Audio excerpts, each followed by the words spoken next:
It is 97 days till the man burns, and today we're talking about anxiety and, going to Burning Man if you have anxiety. Because it can seem like a bit of a Marmite situation, like you might absolutely love it or you might absolutely hate it, and there's kind of no way to really know before you get there and experience it. And, anxiety is different for everyone. Everyone handles it in different ways.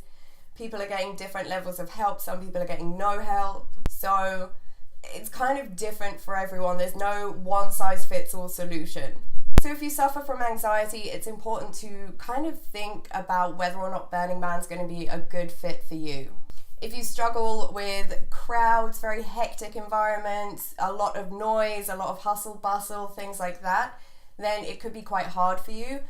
But there are plenty of places where you can be alone. There are plenty of smaller camps that aren't going to be that busy. There are plenty of places to go where you will be able to get away from that kind of busy, hectic, hustle bustle feeling that you would get in the larger theme camps. So if you have moments where you really just want to be alone, you can head out to the Deep Player. You will most likely be able to find a spot out there where you can just sit on your own and just, have some downtime. On the Open Player, there'll be lots of art that you can, just cycle around, go and see the art. You'll find plenty of pieces that don't have huge crowds around them. The Temple could be another great option because it is a place where people kind of go to reflect, and most people are very respectful of that. So it's kind of a nice place to go and be alone and be quiet, but not be completely alone. You're kind of surrounded by other people that are also taking that alone time and just having a bit of time to reflect on things. So you can get alone time. You're not being thrown into an environment where you are forced to kind of be 24/7 surrounded by people all the time. You can get away from that if you want to. You can get quiet time. Obviously your camp as well, it's another place where you can get some downtime and alone time.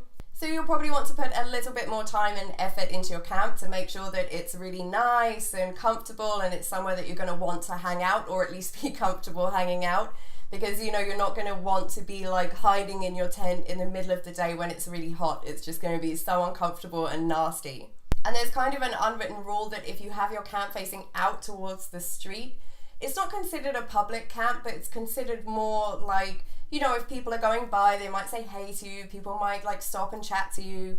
And if you face your camp in so that it's kind of walled off towards the street, it's considered a bit more private and people are more likely to leave you alone. If you're camping with other people, it might not be a possibility because, you're all camping together and you have to like compromise, and they might be like, no, we want our camp facing out. We want people to feel free to like say hi to us and, socialize with us. So if that's the case, try and lay your camp out in a way where you will have a spot that you can go to that's going to be a bit private, where you're going to be able to get away from people. It's definitely worth looking at the guide when you get there, or checking out kind of what theme camps are going to be there this year and looking for some of the smaller ones or the ones that have a more relaxing vibe to them, like Heebie-Jeebie Healers, Camp Mystic, places like that. They're very kind of relaxed spaces that would be good to go to. And there's a ton of like smaller theme camps that do really fun stuff that just, they're not full of people. They're not super busy all the time. It's just, you kind of get the view, if you haven't been before, that all of the theme camps are these huge elaborate things and they're constantly like full of people and it's noise and crowds and stuff. And there are many smaller theme camps that aren't like that. So it is worth going and hunting those out in your first like day or two, finding some nice places that you can just go that has an atmosphere that you like, that's a bit more chilled out, that kind of suits what you're looking for. And there are some rogue theme camps as well that won't be in the guide. Some people, their theme camps are very small, they don't want to go through the whole process, so they just kind of set up their small theme camp wherever they can. So look out for those little gems as well. When you are at Burning Man, if you start to feel anxious or uncomfortable or nervous, then try and identify where that feeling is coming from. What is happening that's making you feel like that? And I know that's not always possible. Sometimes anxiety just likes to pop up like, surprise, I'm here and there's absolutely nothing going on that should make you feel anxious, but you do.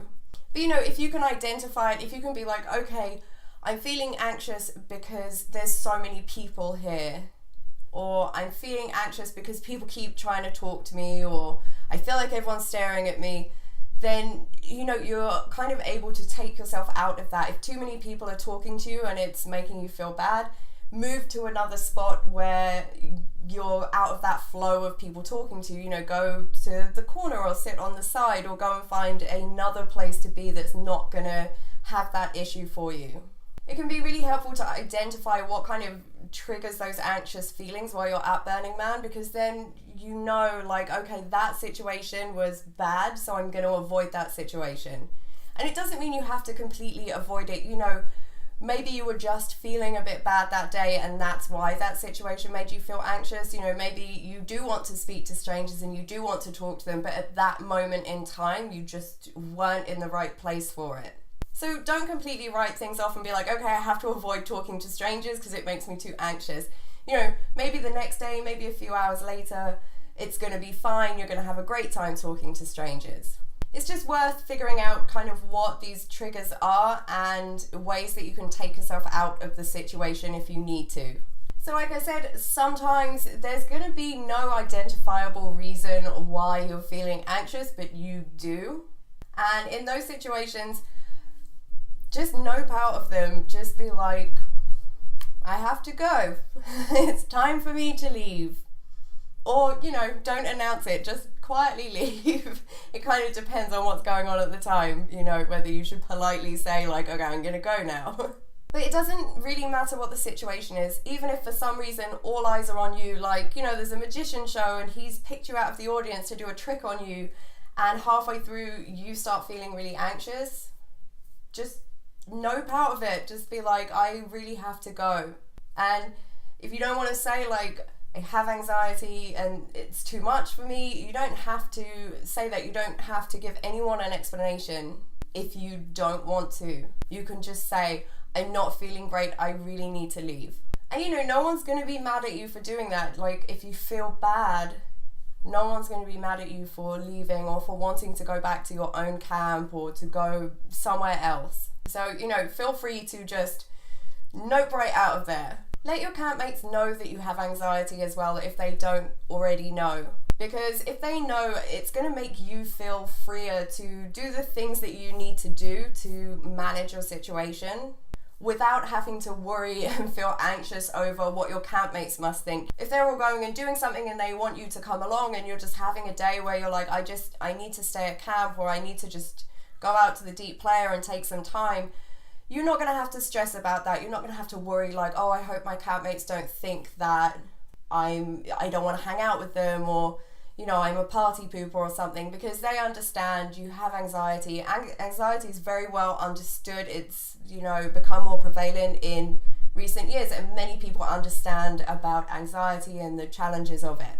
So letting your campmates know just means you're going to have a support network and they're going to be much more understanding, and you're not going to have to stress about it. If you have a social aspect to your anxiety, then your campmates can be a great help as well, especially if you're going with some extroverted people, because you can kind of tag along with them on adventures. And you know, you'll have your campmates to hang out with.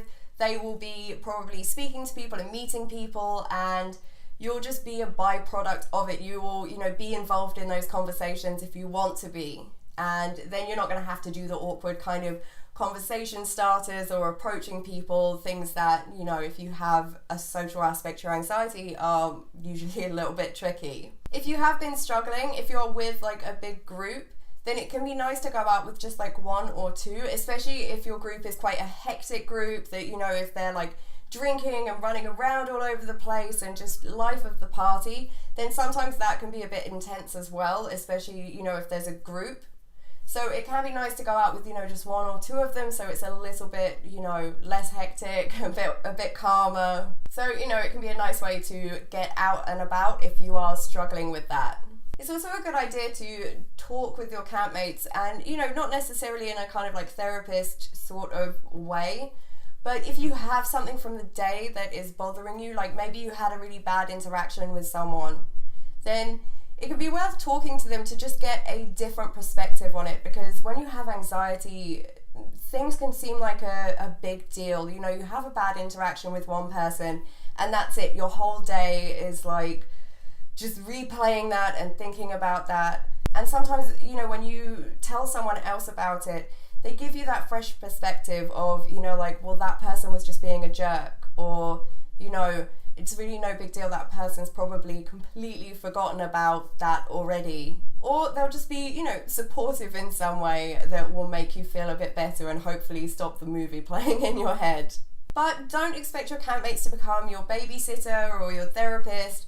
You know, they're at Burning Man to have a good burn, and they probably don't want to spend the whole time sitting in camp with you because you are just in a bad place, you've caught a bad vibe and you can't shake it. It's especially important if you're going with your partner as well, because your partner probably is the same. He probably doesn't want to sit at camp the whole time looking after you because you're having a bad time. So just be aware, you know, they're probably not going to want to become your babysitter, and it's really no like reflection on you or them. It's not because they hate you, it's just, you know, they want to go and experience Burning Man. If you do have bad interactions with people, it can kind of be a bit difficult to get back on the horse and get out there. It can kind of make you just want to go and be in your camp and stay away from people to avoid, you know, that bad interaction or similar bad interactions happening again. But if you can, like, try and move past it, try and forget about it. I know, like, it's very, very difficult to do, but just try and remember that person that you had that bad interaction with. Maybe they were dehydrated, maybe they were just a jerk, maybe they were just having a bad day, and they have probably forgotten about it. And you're in a city of, 70,000 people. The chances of you, like, running into that person again or having to communicate with that person again are very, very small. And even if you do happen to see them, you don't need to speak to them, you don't need to interact with them in any way. If you have a bad experience with someone, you don't need to, like, repeat the process. You can just not talk to that person. If their presence makes you feel uncomfortable, you could go somewhere else. Like, really try and kind of move past it, get back out there. The small theme camps, the more chilled ones I was talking about, you know, that might be a good way to kind of get back out there, is to just go to like one of those. If you found a nice one, go and hang out and kind of get back on that horse, get interacting with someone that you already feel a bit comfortable with that isn't within your friend group of campmates. And if you're in the moment, you're having a bad interaction with someone, you're feeling very anxious, just walk away from them. Like, you don't owe that person anything. If someone is yelling at you or being mean to you, you can just walk away from them. It's fine.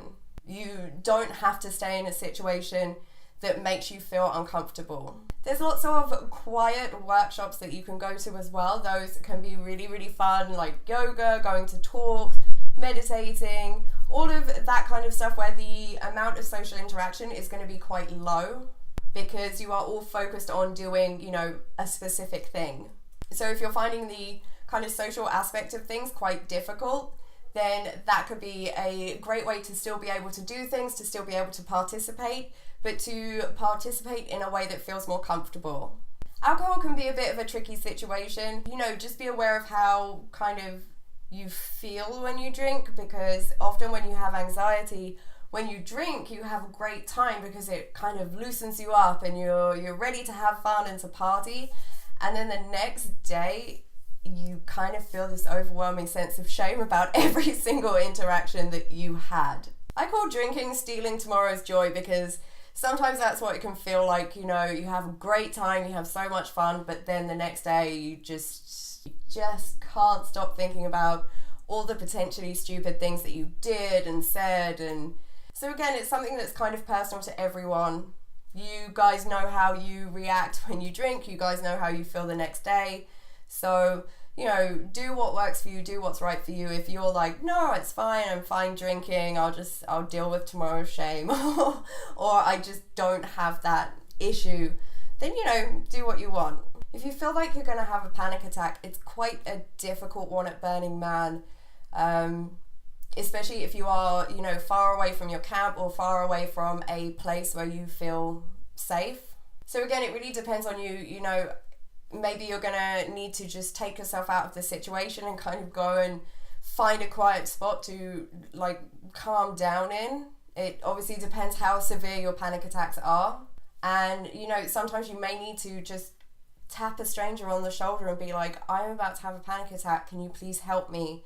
And just, ask that person to take you somewhere a bit quieter and just kind of sit with you through the panic attack. If you're wandering around, maybe there's like camps nearby, especially, camps without very many people in them, that you might be able to kind of pop in and just say, look, I'm about to have a panic attack, or I'm having a panic attack. Can I just sit in your camp and just like chill for a little bit until I feel better? Because, when there's lots of people moving around and going past and stuff, it can kind of heighten the panic. So you kind of want to find a quiet spot where you can recover. It's a very difficult situation. It's a very scary thing to happen. And that's why I say things like just, noping out of things, just leaving if you start to feel anxious is a good idea, because I would rather do that than wait till I was at the point where I was having a panic attack and then having to deal with that. Maybe if you just say like, no, I have to leave, I feel bad, maybe you're going to be okay, maybe you won't have a panic attack, or maybe you'll have enough time to get to a spot where you feel okay before you end up in a full-on panic attack. It is worth looking for techniques to help you through panic attacks as well. You might find something that works for you, or something that just helps calm you down quicker. So, look into it. And if you are seeing a professional about your anxiety, speak to them about it as well. They may have, tips and tricks for you of ways to kind of recover from a panic attack. Make sure you are obviously staying, hydrated and fed, and you're sleeping when you need to. Like, really look after your body. Because if you get dehydrated, it is going to make your symptoms worse, because you're going to be dealing with the symptoms of dehydration alongside the anxiety, and it could make things much worse. So lots of water, food, sleep, look after your body, look after your brain, and fingers crossed things will be okay. There is medical help at Burning Man as well. So if you do hit a point where you're like, I need help, I need medical help, I need a proper quiet, safe space to go to, and I need someone to just help me out, then go and get that if that's what you need. You could always go to a ranger station as well and explain the situation, and they'll help you out. It's worth finding these things on the guide so that you know where they are if you do need them, because when you are prepared for things, it can help you feel a bit less anxious. If you know, like, okay, if I have a panic attack, this is what I'm gonna do. If I need help, this is where I'm going to go to get that help. If I need a quiet space, this is where I'm going to go. It helps you feel a bit less anxious. And going with that, having an escape route can really help you feel less anxious. But it is not a possibility for everyone. Because most people come in a car with friends, and you're not going to be able to just jump in that car and drive away, because how are your friends going to get home? But kind of having that knowledge that if you want to leave, you could leave. It can make you feel a lot better, because there's an escape route if you need it. Because you're not stressed about thinking, how am I going to leave if it is all too much for me? So if you can't have like your own escape route, be aware that, some people do leave early, some people do pop out on supply runs, not that many people. There's more people that leave early, I think. So, there is a possibility that you would be able to find someone that is leaving and heading back to Reno direction, and, that could be a way for you to escape if you need to. If there's any regional events near you, it could be a good idea to go to one of those as kind of a test run to see how you feel. They're not the same as Burning Man, but it could be a way to kind of see how you handle it on a smaller scale. And to see, what kind of problems do you face, what kind of things made you feel particularly anxious. And then when you're preparing to go to Burning Man, you'll already know those things, and you can kind of try and think of solutions to those things or ways to handle them. Some people with anxiety, especially social anxiety, kind of have this expectation that Burning Man will somehow cure them, because, they're going to be surrounded by all these lovely people that do want to socialize, and there's not that like pressure you have in the real world about socializing. I would really say, like, don't come with expectations that is gonna happen. If you kind of come with this idea in your mind like, Burning Man's gonna cure my anxiety, or I'm not gonna feel anxious while I'm at Burning Man, then that could end up making you more anxious. Like if you don't feel like that's happening, if you're still feeling anxiety, the fact that you came into it with like these high expectations, they can make you feel more anxious, because then you're like stressed, like this isn't how I thought it would be, and why isn't it working? Why do I still feel anxious?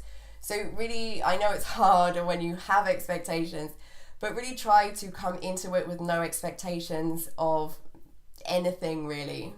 Because for some of you, you might come and you might be absolutely fine the whole time. You might just have the best week. And for others, you might come and realize that just it's not working out for you. Try and bring some distraction stuff along, books, puzzle books, maybe something crafty, like things that you like to do that where your mind just isn't going to be spinning and spinning over anything that is making you feel anxious. Because, when you have anxiety, you can really get kind of stuck on something and just... So if you have a book or music or something, whatever you like to just distract your brain from that stuff, bring that along with you. And try and remember, kind of the way anxiety makes your brain work. Probably your campmates don't hate you. Probably that person you had a bad interaction with has forgotten about it already. The person you had a weird conversation with that you now feel like a complete idiot about, they've probably forgotten about that as well. They've probably had weirder conversations with people at Burning Man. All the dangerous things you're worried about, like running out of water or player foot, dust storms, your tent blowing away, or like everything breaking and everything going wrong, it's probably not going to happen. And if it does, it's solvable. Whatever it is that's running through your worried mind, like constantly, it's probably not worth the time of day that you're spending thinking about it. I know that is like so easy to say and so impossible to do when you have anxiety. Just try to remember these like negative thoughts and thinking over and over on tiny little things and kind of seeing slights or being paranoid about the people around you and whether they really like you. That's part of your anxiety. Remember as well that people are much more informed about anxiety these days. It's not really something that, people don't understand or is frowned upon. And many people are going to be willing to help you out if you are having a bad time or you are struggling. Think about it. If someone came up to you and said, I've got really bad anxiety and I'm about to have a panic attack, will you help me? You would help them. And most decent people out there, they would do the same. So do not be afraid to ask for help from people, whether you know them or not. Even if that person that you just asked won't help you, the next person will, or probably will. If you are self-diagnosed, then I would really suggest getting some help, going to see a professional about it before Burning Man. They are going to be able to help you a lot. They're going to be able to give you some good tips and advice on, how to handle things. And they may just be able to help you with your anxiety. Like it's a horrible thing to live with. And, if there's a chance that someone could help you not feel like that, then it's worth a try. And it's worth doing it before Burning Man, so that when you get there, you already kind of are on the road to helping yourself. You have these tips and techniques. You've learned how to manage things a bit better. I think it's really worth going and seeing a professional and just seeing whether that works for you, seeing whether that is a good thing for you, because you won't know until you try. Like I said at the beginning, everybody is different. It's really down to you whether you think that it's something that you're going to be able to do, it's something that you're going to enjoy and have a good time with. And don't feel pressured. If your whole friend group is going to Burning Man and you decide, that it's just not for you, then don't go. I know it would suck to have, all of your friends go and do this amazing thing and you not do it, but it's going to suck even more if you go with all your friends and you just hate it. Because it's going to be very difficult for you, and it could end up being a bit difficult for them as well, because they're obviously going to want to kind of look after you. So just really put some time into thinking about whether it's a good fit for you. And to all your anxiety sufferers out there, I really truly wish you the best of luck. I hope that any of you that come have just the most amazing time. I hope these tips help you in some way as well. If any of the rest of you have any tips for, you know, going to Burning Man with anxiety, then please let us know in the comments. And yeah, if any of you see me at Burning Man this year, feel free to come and say hi to me. Bye guys.